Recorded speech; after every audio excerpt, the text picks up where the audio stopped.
Hello दोस्तों, नमस्कार। स्वागत है आपका फिर से नए वीडियो में। दोस्तों आज की वीडियो में हम देखने वाले हैं आचार्य कौटिल्य कौन थे और प्राचीन भारतीय राजनीतिक चिंतन में उनका स्थान निरूपित कीजिए तथा उनका महत्व बताइए। तो चलिए देख लेते हैं, आप लोग वीडियो में कंटिन्यू बने रहिए। दोस्तों आचार्य विष्णुगुप्त कौटिल्य, जिन्हें चाणक्य भी कहा जाता है, प्राचीन भारत में महान कूटनीतिज्ञ और राजनीति शास्त्री हुए हैं और ये अरस्तु के समकालीन तथा प्रसिद्ध मगध सम्राट चंद्रगुप्त के राजनीतिक गुरु तथा महामंत्री थे। दोस्तों इनका वास्तविक नाम विष्णुगुप्त था और कौटिल्य और चाणक्य इनकी उपाधियां या उपनाम थे।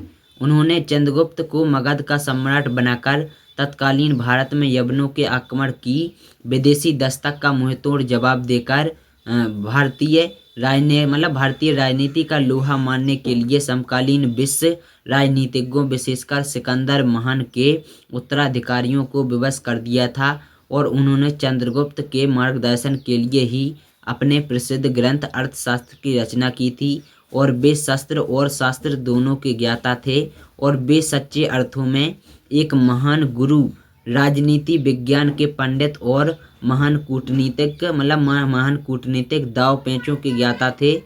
इसलिए वे चंद्रगुप्त मौर्य को महापद्मनाथ के स्थान पर विशाल मगध राज्य का सम्राट बनाकर सिकंदर के भारत पर आक्रमण का प्रतिरोध कराकर विशाल मौर्य साम्राज्य की स्थापना करा सके। और चंद्रगुप्त के महामंत्री राजगुरु होते हुए भी वे स्वयं एक वीतरागी तपस्वी जैसा जीवन व्यतीत करते थे। दोस्तों मौर्य साम्राज्य के इस महान शक्तिशाली सम्राट के गुरु और सत्ता राजनीतिज्ञ के व्यक्तिगत जीवन का वर्णन विशाख दत्त नामक विद्वान ने अपने प्रसिद्ध नाटक मुद्रा राक्षस में निम्न शब्दों में किया है कि दोस्तों कुटिया में एक और गोबर के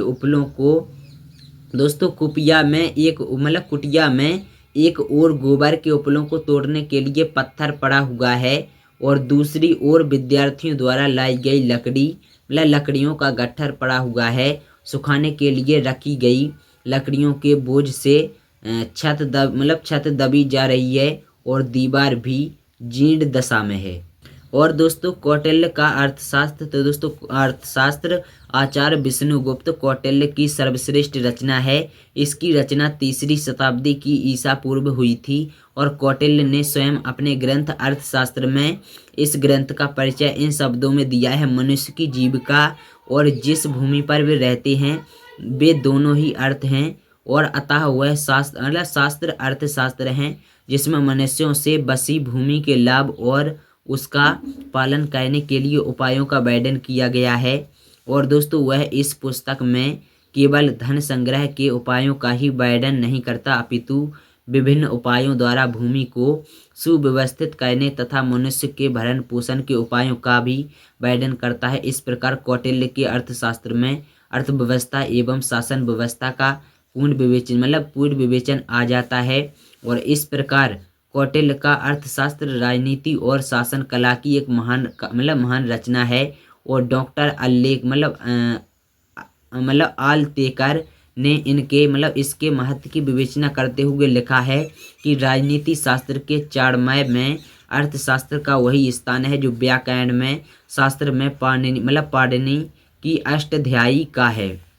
दोस्तों पाणिनि की भांति ही कौटिल्य ने समस्त पूर्ववर्ती विचारकों को पर्दे के पीछे परे धकेल दिया है, जिससे उनके ग्रंथ धीरे धीरे उपेक्षित व लुप्त हो गए। कौटिल्य ने अर्थशास्त्र की 4 विधाओं का वर्णन किया है। इनमें से निम्नलिखित हैं: पहली है अन्वीक्षिकी यानी दर्शन और तर्क, दूसरी थी त्रयी और तीसरा थी वार्ता और चौथा था दंड नीति।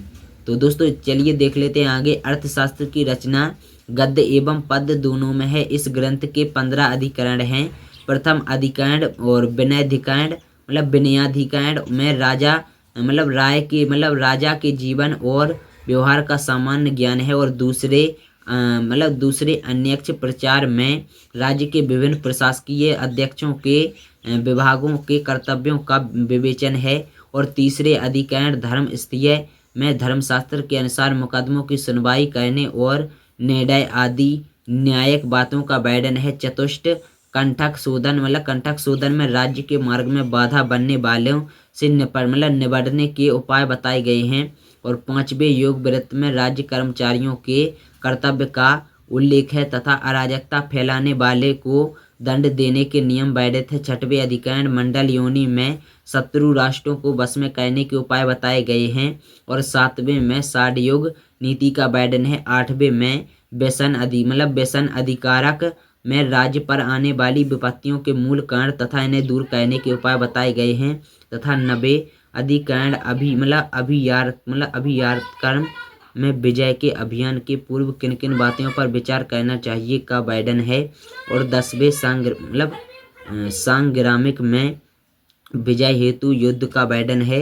और 11वें संघ वृत्त में संघ राज्यों में फूट डालने की विधियों का वर्णन है। और 12वें अभिलेख में निर्बल राजाओं द्वारा प्रबल राजाओं के प्रतिकार के उपाय बताए गए हैं। इसके बाद आता है कि 13वें अधिकरण और दुर्गल और अमोभ्य के शत्रु के दुर्गों पर विजय प्राप्त करने के उपायों का वर्णन है। और 14वें अधिकरण और औपनिषदक में शत्रु पर विष, जादू टोना आदि के प्रयोग की विधि बताई गई है। और अंतिम 15वें अधिकरण में अर्थशास्त्र के अर्थ की विवेचना है।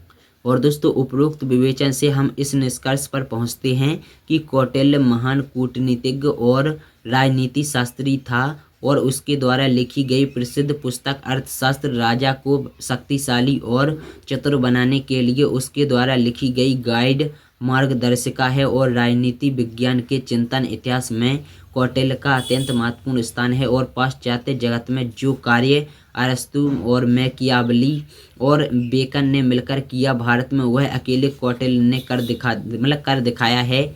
और उसके वर्णन में राजनीतिक चिंतन का शायद ही कोई तथ्य छूट पाया हो।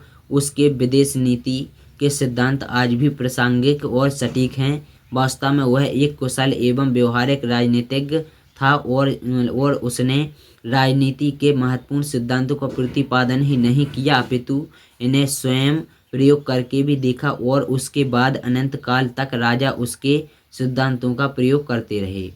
तो दोस्तों ये था वीडियो। तो आप लोगों को वीडियो कैसा लगा कमेंट करके जरूर बताना है। अगर वीडियो पसंद आया हो वीडियो को लाइक न शेयर करना, चैनल को सब्सक्राइब कर लेना।